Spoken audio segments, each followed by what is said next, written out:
नमस्कार दोस्तों, stock market studies में फिर से एक बार आपको स्वागत है। तो आज मैं बात करने वाला हूँ स्टेट बैंक ऑफ इंडिया के बारे में, मतलब एसबीआई के बारे में। तो एसबीआई आप सभी जानते हैं एक पीएसयू बैंक है, अ, मतलब गवर्नमेंट सब्सिडरीज बैंक है। तो जितने सारे पीएसयू सेक्टर का जितने सारे स्टॉक है और पीएसयू सेक्टर का जितने सारे बैंकिंग स्टॉक है, उनमें से सबसे अच्छा खासा performance state bank of India कर रहा है।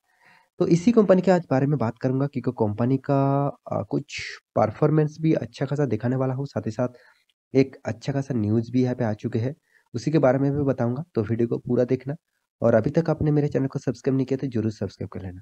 तो चलो फटाफट देख लेते हैं आज के स्टॉक के बारे में। तो देखिए आज के दिन मार्केट ऑब्वियसली एक साइड बेसिस पैटर्न में मतलब चला था। और देखा जाए पिछले कुछ दिनों में बहुत ज़्यादातर भारी भरकम गिरावट देखने को मिला और बैंकिंग सेक्टर तो बहुत ज़्यादा पिटे हुए थे। तो स्टेट बैंक ऑफ इंडिया का आज के दिन का परफॉर्मेंस जो देखा जा रहा है करीबन 2% का तेजी देखने को मिला। और ये 2% का तेजी के पीछे एक कारण भी है, उस कारण का भी आपको मैं दिखाऊंगा। तो उससे पहले 5 दिन का चार्ट पैटर्न देखेंगे तो एक भारी भरकम गिरावट 6.5% 7% तक गिरावट देखने को मिला। अगर आज के दिन 2% ना रिकवरी होता तो करीबन 9% तक गिरावट यहाँ पे देखने को मिला था, सिर्फ 5 दिनों में। 1 मंथ का चार्ट पैटर्न ओपन कर दूँ तो करीबन 7% तक यहाँ पे गिरावट देखने को मिला था। तो 6 मंथ के चार्ट पैटर्न ओपन कर दो तो कुछ पॉजिटिविटी है 8% का। उसके बाद आप 1 साल का चार्ट पैटर्न ओपन कर दो तो करीबन 76% का तेजी देखने को मिला। तो 5 साल का चार्ट पैटर्न ओपन कर दूँ तो 82% का तेजी यहाँ पे देखने को मिला है। तो मैक्सिमम चार्ट पैटर्न ओपन कर दूँ तो करीबन 2900% का तेजी। देखिए मैं जितने सारे पीएसयू बैंक हैं, उनमें से मैं आपको ऑब्वियसली यही कहूँगा, आप निवेश करना चाहते हैं तो स्टेट बैंक के ऊपर जा सकते हैं।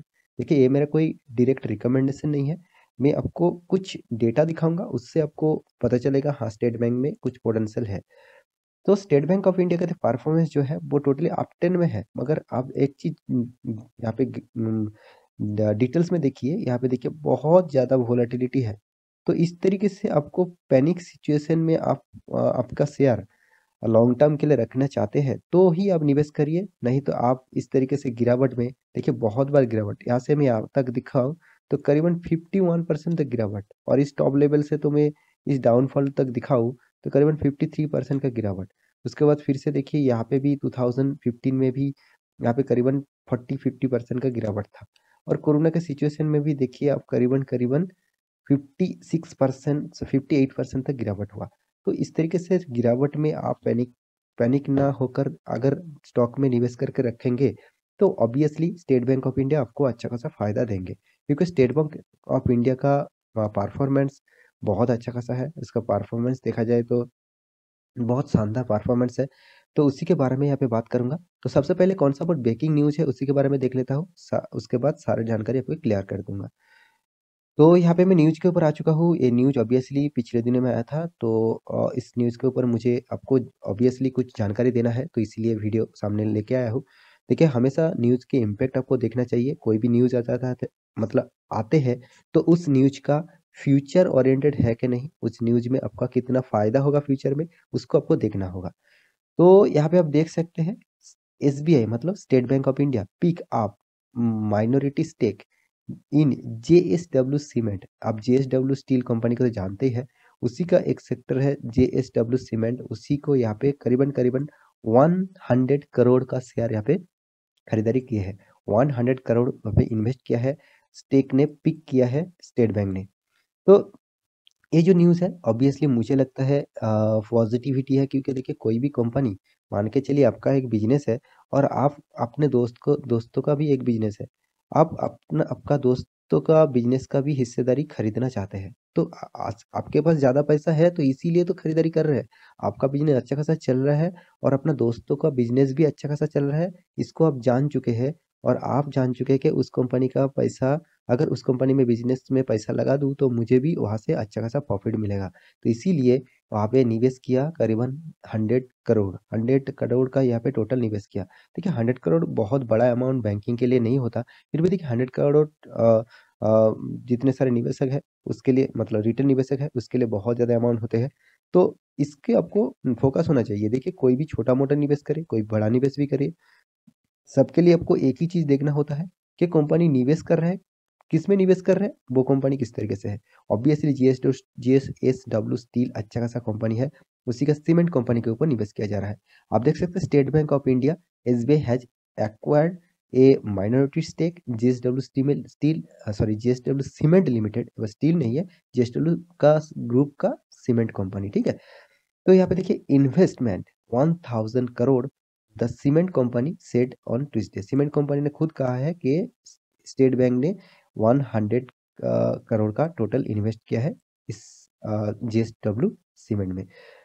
तो यहाँ पे आप देख सकते हैं the public sector bank, obviously मैं पहले ही बता चुका हूँ पीएसयू जो बैंक है, तो पब्लिक सेक्टर बैंक जो है has invested in the company a part of the 13 billion JSW group. तो 13 बिलियन इन्वेस्ट किया किसमें, जीएसडब्ल्यू ग्रुप का एक कंपनी में, वाया कंपल्सरीली यहाँ पे देखिए कन्वर्टेबल परफॉर्मेंस शेयर, मतलब सीसीपीएस जो एक शेयर होता है, उसी के माध्यम से यहाँ पे शेयर खरीदारी किया गया है। ओपन मार्केट में इस तरीके से शेयर खरीदारी नहीं किया जाता है। तो they the conversation of such CCPS into common equity will be linked to the company future business performance and valuation यहाँ पे देखिए determined at the time of the proposed initial public offering. Obviously initial public offering के माध्यम से share को खरीदा गया। तो ये न्यूज मुझे लगता है ऑब्वियसली पॉजिटिविटी है। इस न्यूज के चलते हुए स्टेट बैंक ने भी अच्छा खासा उछाल देखा। साथ ही साथ जेएसडब्ल्यू स्टील को भी देखेंगे तो अच्छा खासा उछाल देखने को मिलेगा, क्योंकि जेएसडब्ल्यू सीमेंट अभी तक मार्केट में लिस्टिंग नहीं है, तो इसलिए आपको जेएसडब्ल्यू ग्रुप का शेयर देखना पड़ेगा, उसमें आपको अच्छा खासा उछाल देखने को मिला है। तो यहाँ पे स्टेट बैंक ऑफ इंडिया के बारे में बात करूँ तो एक चीज मैं आपको जरूर बताना चाहता हूँ। इंडिया का जितने सारे पीएसयू बैंक है उनमें से नंबर 1 बैंकिंग स्टेट बैंक है, और आपको निवेश करना ही है तो आप स्टेट बैंक के ऊपर फोकस रखिए। ज्यादातर दूसरा कोई भी पीएसयू बैंक मान के चलिए, United bank, union bank, PNB, IndusInd नहीं, इंडियन बैंक, तो इस तरीके से कुछ जो बैंक है मतलब अ, आप जितने सारे बैंक को आप देखते हैं तो वो सारे के सारे पीएसयू बैंक है, और उसमें उनमें से आपको सबसे ज़्यादा परफॉर्मेंस देखने को मिलेगा स्टेट बैंक ऑफ इंडिया में। तो इसके ऊपर आपको फोकस होना चाहिए, और अभी तक निवेश नहीं किया है तो इसके ऊपर निवेश करने के लिए सोचिए, क्योंकि आपको अच्छा खासा मतलब बैंकिंग का अच्छा खासा स्टॉक ढूंढना है, पीएसयू सेक्टर में अच्छा खासा बैंक में निवेश करना है, तो इस कंपनी के ऊपर आप कंसिडर कर सकते हैं। देखिए फिर भी मैं आप कहूँगा सारे डेटा आप एनालिसिस करिए, उसके बाद निवेश करिए। मैं आपको बता रहा हूँ इसका मतलब ये नहीं कल जाके हम निवेश कर देंगे। आपको भी थोड़ा-सा मतलब थोड़ा-सा स्टडी करना चाहिए, थोड़ा-सा उसके ऊपर डिटेल्स में सारे डेटा देखना चाहिए, उसके बाद निवेश करना चाहिए। तो यहाँ पे देखिए मार्केट कैपिटलाइजेशन जो है वो 4 लाख करोड़ है, बहुत बढ़िया मार्केट कैपिटलाइजेशन है। नंबर ऑफ शेयर्स जो है 892 करोड़ का शेयर्स है। कंपनी का जो फेस वैल्यू है वो ₹1 फेस वैल्यू देखने को मिला है। कंपनी का डिविडेंड भी 0.88% कंपनी डिविडेंड भी दे चुके हैं। देखिए कंपनी तब डिविडेंड देंगे जब कंपनी का प्रॉफिट होगा, तो ऑब्वियसली प्रॉफिट हो रहा है तो इसीलिए डिविडेंड दे रहा है। कंपनी का जो सीआर परसेंट है, मतलब सीएजीआर परसेंट जो है, हर साल में आपको 13% का रिटर्न दे रहा है। देखिए कोई खराब रिटर्न नहीं है। प्रॉफिट ग्रोथ 40% है कंपनी का। रिटर्न ऑफ इक्विटी 9% है। रिटर्न ऑफ कैपिटल एम्प्लॉयड करीबन 6.5% है। तो ये दोनों ही एक वीक लेवल में है, तो फिर भी एक पॉजिटिविटी में है, और ज़्यादातर आप पीएसयू सेक्टर में देखेंगे तो इतना इस तरीके से परफॉर्मेंस भी आपको देखने को नहीं मिलेगा। तो प्रोमोटर होल्डिंग जो है वो 57% होल्डिंग है। ईपीएस के बारे में बात करूँ मतलब अर्निंग पर शेयर 28 रुपीज़ है। तो ओवरऑल बात करूँ कंपनी का हर डेटा आपको पॉजिटिविटी देखने को मिलेगा।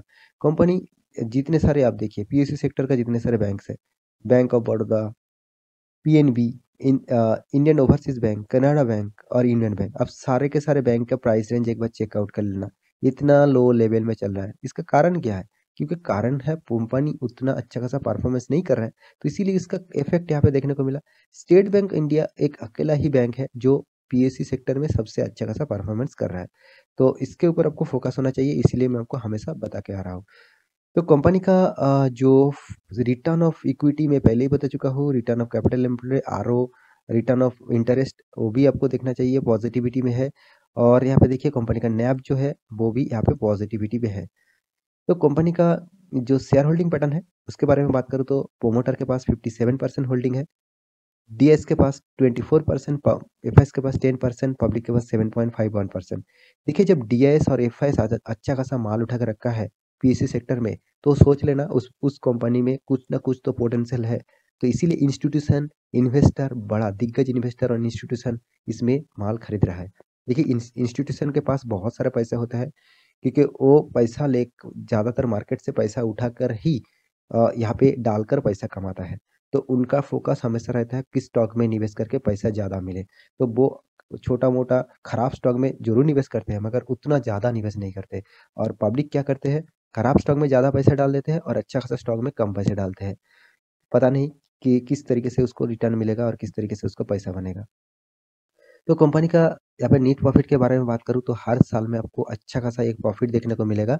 हाँ, कोरोना की सिचुएशन में थोड़ा-सा प्रॉफ़िट यहाँ पे कम देखने को मिला था और कंपनी लॉस भी किया था। उसके बाद जो कंपनी ने रॉकेट की तरह परफ़ॉर्मेंस पकड़ा, 14,000 करोड़, 20,000 करोड़, अच्छा खासा एक प्रॉफ़िट ग्रोथ यहाँ पे देखने को मिला। तो मुझे लगता है कंपनी का हर पैरामीटर आपको पॉज़िटिविटी में है, हर पैरामीटर आपको अच्छा खासा देखने को मिला। तो एक चीज़ आपको यहाँ पे भी देखना चाहिए, 4 लाख करोड़ अभी भी कंपनी के पास कर्जा है। तो मैं पहले ही बता चुका हूँ, गवर्नमेंट सब्सिडीज़ बैंक में आपको हमेशा कर्जा देखने को मिलेगा, क्योंकि गवर्नमेंट जितने सारे बैंक बैंक सेक्टर है, उनमें से ज़्यादातर गवर्नमेंट का मेन टारगेट जो होता है कस्टमर को सपोर्ट देना, सर्विसेज़ देना, उससे प्रॉफ़िट निकलवाना ही। तो प्रॉफ़िट ज़्यादातर कंपनी क्या करते हैं, प्रॉफ़िट के ऊपर ध्यान देते हैं, मगर गवर्नमेंट क्या करते हैं, सर्विसेज़ के ऊपर ध्यान देते हैं। तो इसीलिए सर्विस खराब हो, अच्छा हो, वो तो बात की बात, मगर सर्विस के ऊपर वो ज़्यादा ध्यान देते हैं। तो इसीलिए इस कंपनी में आपको ज़्यादातर कर्ज़ा देखने को मिल सकता है। तो कंपनी का डिविडेंड भी आप देख सकते हैं, कंपनी अच्छा खासा यहाँ पे डिविडेंड भी दिया है और साथ ही साथ यहाँ पे देखिए जो प्रोमोटर है, प्रोमोटर के पास जो होल्डिंग है, वो यहाँ पे देखिए प्रेसिडेंट ऑफ इंडिया के पास अभी देखा जा रहा है कोई भी होल्डिंग नहीं है। तो प्रोमोटर एक्चुअली शेयर बेच गया है। तो कौन प्रोमोटर है वो भी देख, हाँ, आप देख लीजिए कौन था, प्रेसिडेंट ऑफ इंडिया था, इसका प्रोमोटर 57.63%। और अभी कौन है, सेंट्रल गवर्नमेंट के हाथ में चला गया। तो सेंट्रल गवर्नमेंट के पास अभी भी गवर्नमेंट के पास ही है, मगर जो प्रेसिडेंट के पास जो शेयर था वो अभी सेंट्रल गवर्नमेंट के पास चला गया। 57.62% holding president central of government के पास है। तो सारे इन्फॉर्मेशन यहाँ पे पॉजिटिविटी है, इस कंपनी के ऊपर आप फोकस रखिए, निवेश करने के लिए सोचिए, मगर आपके पास पेशेंस है तो इस कंपनी में निवेश करिए, आपके पास पेशेंस नहीं है तो इस कंपनी में मत निवेश करिए, क्योंकि आप जब देखेंगे 50% तक गिरावट हो जाएगा कोई भी टाइम पे, क्योंकि बहुत बार गिरावट, 1 बार, 2 बार, 3 बार, 4 बार, 5 बार, बहुत बार गिरावट हुआ, वो भी 50% से भी ज़्यादा। तो इस तरीके से पेशेंस आपके पास है तो आप निवेश करिए, नहीं तो छोड़ दीजिए इस कंपनी को, और भी अच्छा खासा कंपनी आपको मिल जाएगा। तो आशा करता हूँ सारी जानकारी आपको मिल चुका है, तो मेरा वीडियो अच्छा लगे तो लाइक करना, दोस्तों के साथ शेयर भी करना और चैनल को सब्सक्राइब भी करना। मिलते हैं अगले स्टॉक लेकर, तब तक के लिए अच्छे से रहिए, अपना ख्याल रखिए, बाय बाय।